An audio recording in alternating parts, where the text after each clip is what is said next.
Salut, ça branche. Dans cette vidéo, je vais te dire pourquoi est-ce que la société ne t'aime pas. Non seulement elle ne t'aime pas, mais elle n'aime pas ton conjoint, elle n'aime pas tes enfants, elle n'aime pas tes proches. Elle ne m'aime pas moi non plus. Donc on va parler de tout ça. Je vais te faire une grosse annonce en fin de vidéo.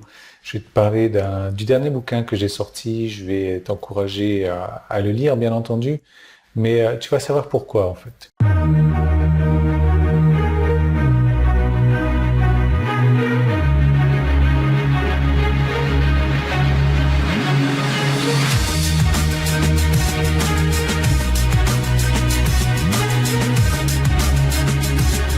Donc, la société ne t'aime pas si tu es une personne responsable qui prend des bonnes décisions. Alors, pas de panique, voilà ce que je veux dire.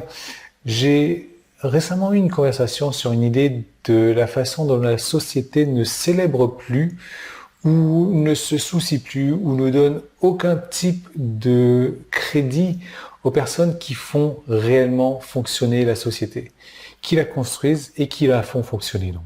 Par contre, la société va donner du crédit aux ratés qui contribuent pour la plupart à rien du tout. La société, dans son ensemble, ne se soucie pas seulement du responsable, du travailleur acharné, du fiable, mais a parfois presque du mépris, presque de la jalousie, presque de l'indifférence à leur égard. Prends par exemple des grands écrivains, et j'arrête pas d'en parler, comme Dan Kennedy, ou le grand Bob Fly qui a écrit 100 livres au moins déjà, si c'est pas plus, ou Stephen King directement qui a écrit un autre roman.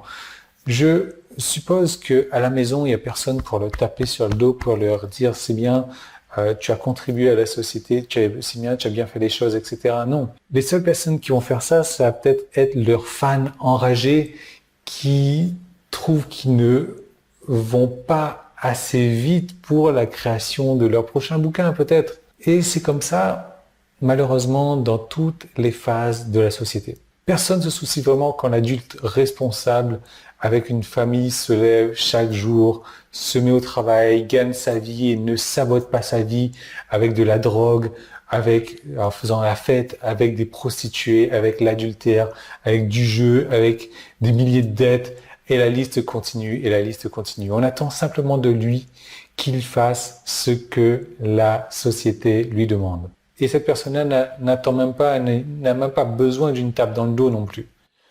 Et même, la Bible en parle, dans l'histoire du fils prodigue. C'est un père qui a deux fils. Le premier fils, c'est un gars loyal, obéissant, travailleur et responsable. Le deuxième fils, c'est un raté complet, qui dilapide son héritage, qui brise le cœur de son père et finit par partir, devenir démuni, se vautrer dans le désespoir et implorer à son père de revenir à la maison. Et quand le fils numéro 2, ce raté, revient, devine ce qui se passe. Il est non seulement accueilli à bras ouverts, mais il est traité encore mieux que jamais. Et pendant ce temps-là, le fils numéro 1, le gars loyal, obéissant, travailleur, responsable, est assis là, à se demander ce qui vient de se passer, sans se rendre compte qu'il obtiendra finalement le prix, donc l'héritage, et ne devrait pas s'attendre à recevoir une tape dans le dos, et devrait être heureux de simplement être en sécurité. Et il y a beaucoup de leçons qui sont intégrées dans cette histoire-là.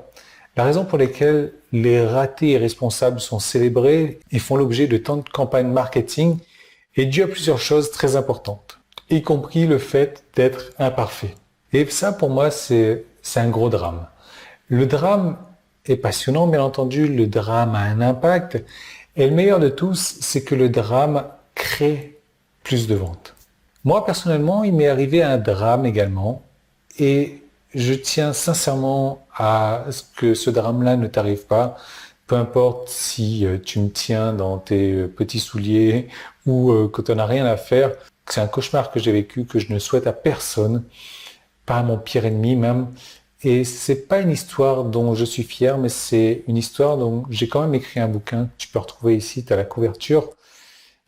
Et j'ai décidé au travers de ce bouquin-là de dénoncer les injustices qui se passent, les injustices dont on n'est même pas au courant en fait. C'est des trucs, c'est des atrocités et ça m'est tombé dessus sans créer égard comme ça.